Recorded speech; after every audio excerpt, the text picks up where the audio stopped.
Magandang araw sa inyong lahat. Alam nyo na lasing na to. I-share naman namin sa inyo ni Sarap para yung mga ginagawa naming upgrade sa mga 3-in-1 na kape na iniinom namin araw-araw.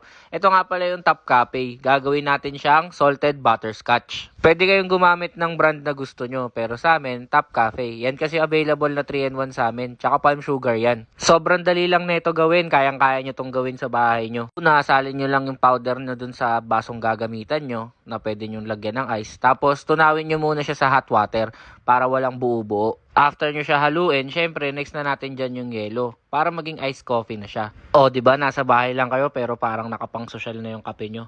Tapos lagay kayo konting tubig kasi medyo matamis yan, tsaka medyo matapang din. Tapos halu-haluin nyo lang, tapos next nyo na yung ating syrup. Easy brand nga pala yung gamit namin dito dahil yan din yung open bottle namin. Bali yan yung butterscotch, tapos nilagyan namin siya ng konting twist, lalagyan natin ng asin. Kasi common na yung salted caramel. So tinry namin sa salted butterscotch, nag-complement naman siya. Tignan nyo na lang yung reaction niya. Sarap par, tara na.